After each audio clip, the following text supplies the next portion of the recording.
What's going on, YouTube? Before I get into this video, man, y'all make sure y'all go like, comment down below what movie y'all want to see me review next, share this video, and subscribe to the channel. But this next one we about to get into, man, Spider-Man 2. Now, this is the follow-up behind the first Spider-Man that came out in 2002.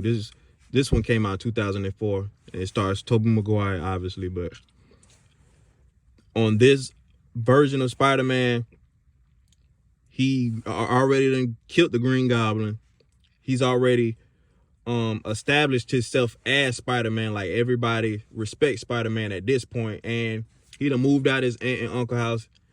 I wouldn't say it was an apartment. Like, he's paying rent. He has a room, basically. And I'm like, I don't understand how. If I ain't gonna lie, like, if I'm fighting crime and I'm saving everybody, I'm gonna want some money. Like, I'm not staying in no little shack. Like, if y'all seen this movie, y'all know what I'm talking about. And y'all seen, like, the room that Peter was staying in, like, I wouldn't have been going for it. Like, y'all would have had to start paying me to save people, but that's just me. Anyway, he's in college, and he is delivering pizzas. Now, me, I guess that's a good disguise to, like, you don't really want nobody to know you Spider-Man. You in school, you got, like, a good job. I mean, I understood it, but Peter on here, he still he like goes through like this identity crisis, because I don't know why his webs just stop working, like, out of nowhere. Like, he'll just be flying through the air and his webs will stop working. And even when he like fighting criminals, like, he'll just stop shooting. I guess he just didn't know if he wanted to be Spider-Man no more or what was going on with him. But like I said, he was having an identity crisis. Now on here, his opposition is Dr. Octavius. Everybody knows Dr. Octopus. He was formerly known as Dr. Octavius. Now, another thing I've noticed about a lot of these Marvel movies and DC movies, a lot of these villains, they don't really be bad people. It's just like the certain events that happen to them. I don't like to say it just turn them evil, because I feel like you have to already have like a certain type of evilness in you. But if something just tragically happens to you, it could turn your whole life dark. Like on here, they was doing an experiment with Dr. Octavius, and Peter and Harry was there watching it, and it just like, it goes left. Now these arms that's attached to Dr. Octavius look like octopus arms, and the experiment just goes bad. It blows up. He ends up losing his wife in the process, and the arms stick to Dr. Octavius and they become like a part of him. So while they're trying to he's in surgery, and while they're trying to get the octopus arms off of him, like, his mind still controls him because they're attached to him. Like, they're like his limbs. He just start going like on this evil rampage. And I say again, I'm not saying stuff like this always happens in real life, but on these movies, the villains don't really be bad people. Like, Dr. Octavius wasn't a bad man. It's just like, I got these arms stuck to me, like they're like super glued to his back. I just lost my wife. I done lost everything. I mean, I have nothing else to lose. Why not be evil? And I do be understanding, like, why a lot of these guys turn evil. It's the same thing I covered on the first Spider-Man with the Green Goblin. He finna lose his entire company, and like people around him just acting like they don't care about him.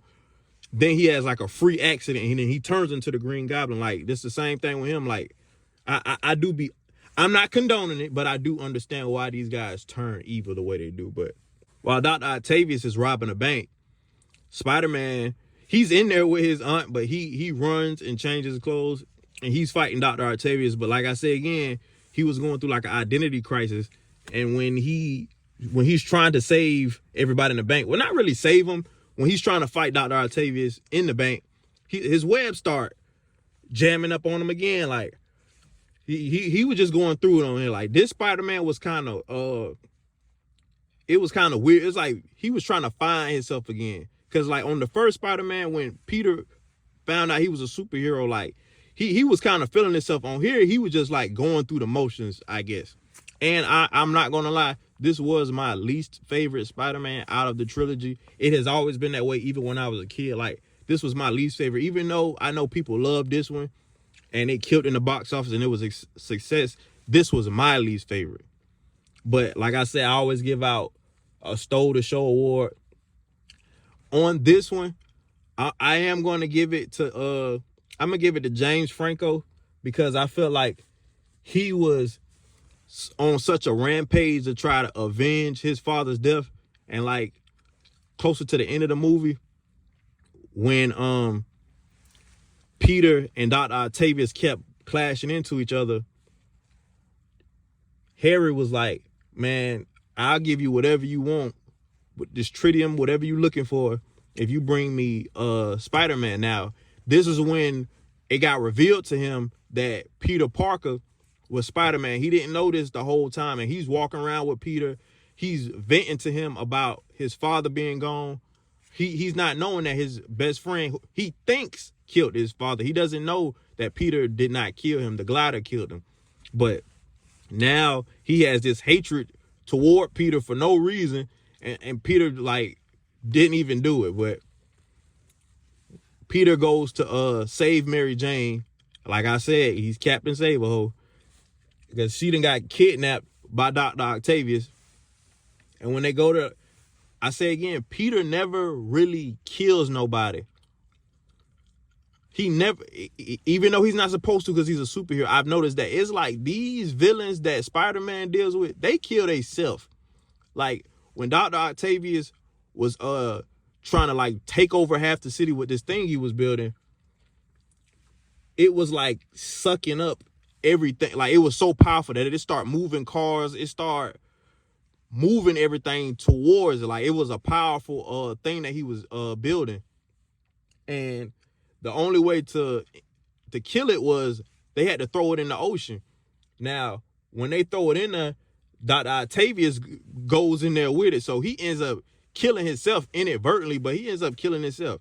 And like, again, he saves Mary Jane again, and the movie ends smoothly. But I will say that Spider-Man has a way of, it's like interrogation. Like when the police officer arrests a bad guy and he's talking to him in the interrogation room and he make him break down, Peter has a way of doing that before like they kill themselves. Like he hangs enough rope, well, he hangs enough web for them to kill themselves. Like he gonna talk to, like when he knows who you are and he's finna get you, he talks to you and break you down, and he makes you kill yourself. I have noticed that. And if y'all haven't noticed that, I just brought it to your attention. Like Spider-Man does that on almost all of his, at least the Tobey Maguire version. Spider-Man does that on almost all of his movies. But like I said, again, this was my least favorite out of the Spider-Man series, but it was a good movie, but it was just my least favorite. But yeah, Spider-Man 2 starring Tobey Maguire. I'm gone.